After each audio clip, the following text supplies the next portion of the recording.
Mga kaibigan, pakinggan po natin ang kwento ng isang babaeng ubod ng martir. Siya ay si Belia. Ako na raw marahil ang pinakatangang babae sa balat ng lupa. Dahil sobra raw ako kung magmahal. At yun ay dahil kay Ringo. Isang malaking kahihiyan ang ibinigay niya sa aking pamilya. Dahil hindi siya sumipot sa araw ng aming kasal. At nakipagtanan sa kanyang ex-girlfriend. Subalit sa kabila ng lahat, hindi pa rin nagbago ang pagmamahal ko sa kanya. At sinikap kong magkabalikan kami. Nakalungod ako ngayon sa harapan mo. Nagsusumamo. Parang awa mo na Mahika. Ibalik mo sa akin si Ringo. Kahit na maglulupasay ka pa dyan, di ako maawa sa'yo. Pero sabi ko naman sa'yo, akin si Ringo. At ngayon nabawi ko na siya. Sorry ka lang. Please, Mahika. Maawa ka sa akin. Mamamatay ako kapag nawala sa akin si Ringo. O di mabuti. Masusolo ko na siya. O sige na, mamatay ka na. Ipalilibing pa kita sa pinakamagandang sementeryo. Ano pa bang gusto mong gawin ko? Para pakinggan mo ang aking pagsusumamo. Sabihin mo. Drama mo, Belia. Hindi ako naawa sa'yo. Nakakasar nga ako eh.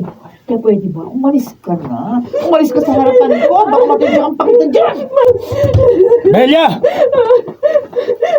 Ringo! Ringo! Ringo! Parang awa mo na. Bumalik ka na sa akin. Mahal na mahal kita. Hindi ako mabubuhay nang wala ka. Sus! Arte-arte mo talaga? Parang bata. Ibakap ka ba sa binti ni Ringo? Belia, I'm sorry. Mas mahal ko si Maika. Oo. Huwag mo sabihin yan. Ako ang mahal mo. At kasal na sana tayo ngayon. Please, Ringo. Huwag mo ko iiwan. Please. Belia, ano ba? Hinalikan mo ba yung binti ni Ringo? Kadiri ka, oy. Kahit patalampakan mo, halikan ko. Pabalik ka na sa akin, please. Itiwan mo na nga ako. Ringo. Palayain mo na ako. Umalis ka na. Hindi kita bibitawan. Sa ulo. Mahal kita. Hindi ko isusuko ng ganun-ganun na lang ang pagmamahal ko sa'yo. Ringo pa nga ako. Kung babalik ka sa akin, mas lalo kitang mamahalin. Gagawin ko lahat na gusto mo. Lahat. Ang kulit mo naman eh. Di ka ba marunong umintindi? Ayoko na sa'yo. Ayaw, umalis ka na. Parang awa mo na, Ringo. Huwag mo naman ako ipagtapuyan, no? Tama na! Tigilan mo na yung kaartehan mo. Huwag mo nang hintayin pang kalad-karin pa kitang palabas. Palasinin mo na. Umalis ka na nga! Alvin si Alvin.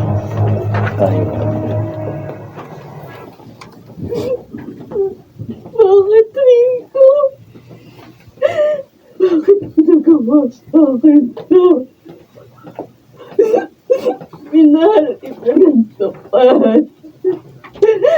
Ibinigay ko sa iyo lahat. Ano pa bang kulang? Bakit mo ako pinapalit kay Maika? Ano bang meron siya na wala ako?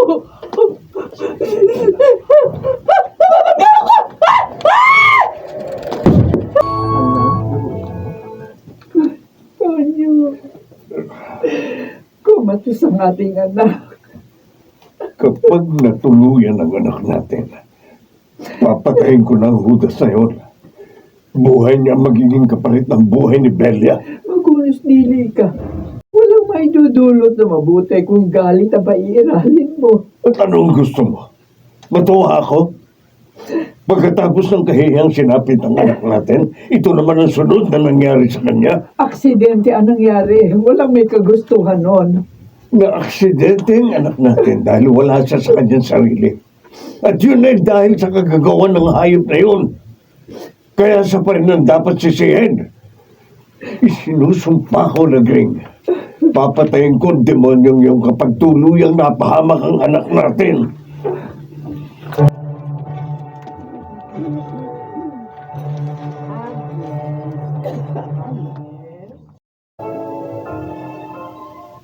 Ay, salamat naman. Naka-recover ka na. Biruin mo, 2 buwan kang nakomatos. Oh, naka-recover yung katawan ko. Pero hindi ang puso ko. Hanggang ngayon, dumang-duma ko pa rin. Ang sakit na ginawa niya rin. Delia, kalimutan mo na lang siya. Hindi siya karapat-dapat sa pagmamahal mo. Marami pang ibang magmamahal sa'yo. Hindi iisa ang lalaki sa mundo, Day. Tama ka. Hindi yung isang lalaki sa mundo. Pero isa lang ang lalaki sa buhay ko. Ang daming siya lang ang mamahalin ko habang ako'y napupuhay. And if I have to live my life all over again, siya pa rin ang mamahalin ko. Grabe ka talaga. Isa kang bayani. Alam mo, ang dapat sa'yo, ipagpatayo ng monumento. Hindi ko lang alam kung monumento nga ba o monumento ng katangahan. Kung katangahan ng ibigin si Ringo, edi sige. Habang buhay na ako magiging tanga. Ano naman ang dalawang ng ano? Pakiulitin nga ang sinabi mo. Bingi ka ba? Di mo ko narinig? Ang sabi ko, ayoko na sa'yo. Tapos na sa atin ang lahat. Ganun lang kadali sa'yo. Lahat. Pagkatapos ng 1 taon nating... Ay, ganun lang kadali sa'yo ang lahat. Pagkatapos ng 1 taong naging sunod-sunuran ako sa'yo, iiwan mo na lang ako ng basta-basta. Masalamat ka nga. Pinagtyagaan kita na 1 taon. Isinakripiso ko si Bella na labis na nagmahal sa akin. Nasira ang tangal ko. Nawalan ako ng integridad dahil sa pagmamahal ko sa'yo. Pagkatapos ngayon, sasabihin mo sa akin, tapos na tayo. Ayoko na nga sa'yo. Mahirap bang intindihin yun? Oh. I don't love you anymore! Get out of my life! Ano ba? Na, 1 taon na nakalipas. Wala ka ba bang napupusukan sa iyong mga manliligaw? Siya nga naman, anak. May panahon na siguro para muli mong buksan ang iyong puso. Binastik ko na pong lahat ng aking manliligaw. Bakit naman? Ganyan na ba talaga katigas ang puso mo? Galit ka na ba sa lahat ng lalaki? Tulad ng pagkamuhi mo kay Ringo? Nagkakamali po kayo, Papa. Hindi po ako galit kay Ringo. At kahit minsan, hindi nawala ang pagmamahal ko sa kanya. Yun po ang dahilan kung bakit wala akong magustuhan sa mga manliligaw ko. Dahil naipangako ko po sa aking sarili, si Ringo lang ang aking mamahalin. Siya lang at wala nang iba. Oh. Si Ringo! Tumatawag si Ringo! Hello? Ringo? Bella, kumusta ka na? Pinasaya mo ako. Ay, salamat at tumawag ka. Alam mo bang matagal na kitang hinihintay? Talaga? Oo. Pwede ba kitang puntahan siya? Ay, sige. Pumunta ka dito. Hihintayin kita.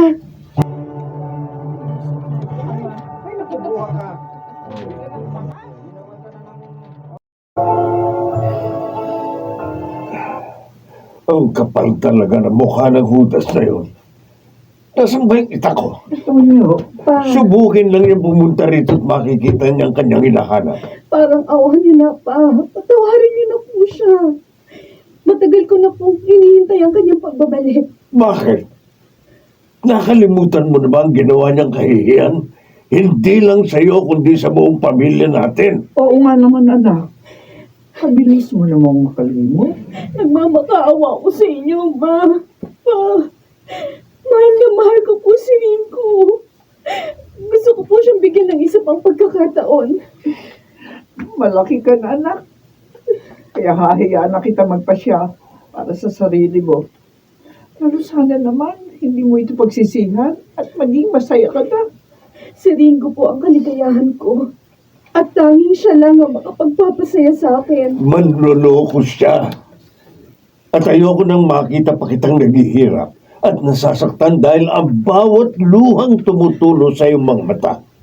Parang karayom na tumutusok sa aking puso. Kaya nga po nakikiusap ako sa inyo. Kung gusto niyong matapos ang aking paghihirap, hayaan niyong magkabalikan kami ni Ringo. Huwag naman po sa amin yung ipagkait ng aming kaligayahan. Mahal kita, anak. At kung saan ka magiging masaya, hindi kita hahadlangan. At sana ganun ka rin, Tonyo. Nasabi ko na ang gusto kong sabihin. Kaya hindi nyo na ako masisisi kapag naulit pa ang masamang nangyari.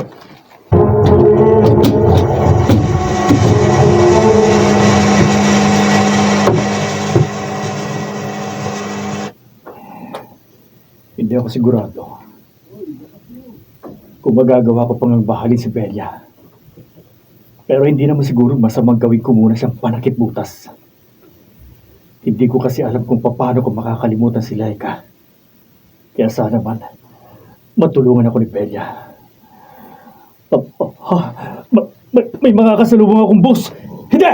Mapapangga ako! Mapapangga ako!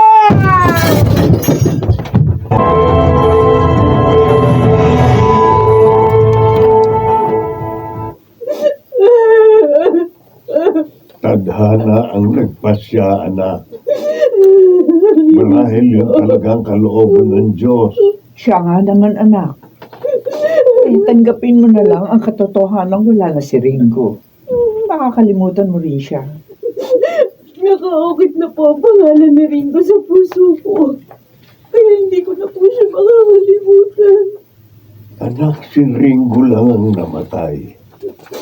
At hindi ang kakayahan mong muling magmahal. Balang araw, muling titibok ang puso mo. Hindi na po pa. Oh, Dahil nang mamatay si Ringo, kasama niyang nalibing ang puso ko. Siya lang po ang mamahalin ko sa nalalabing panahon ng aking buhay.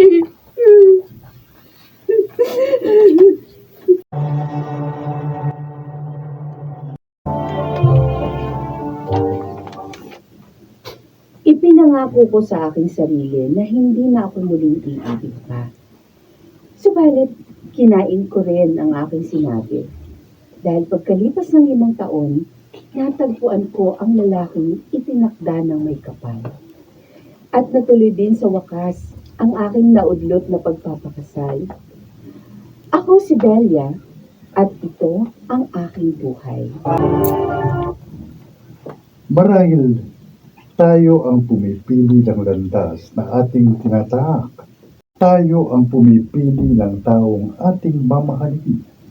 Subalit, may mga pagkakataong nakikialam ang tadhana sa takbo ng ating kapalaran. Mga nagsiganap, Baynard Landicho, Rosana Villegas, Phil Cruz, Susan Robles, Junel Benamin at Jenaline de la Cruz sa papel na Belia. Naglapat ng angkop na tunog Jerry Mutiao. Ito'y mula sa panulat ni Toti Santofao sa direksyon June Martin Legaspi at Maynard Landicho Jr. Ito ang aking buhay.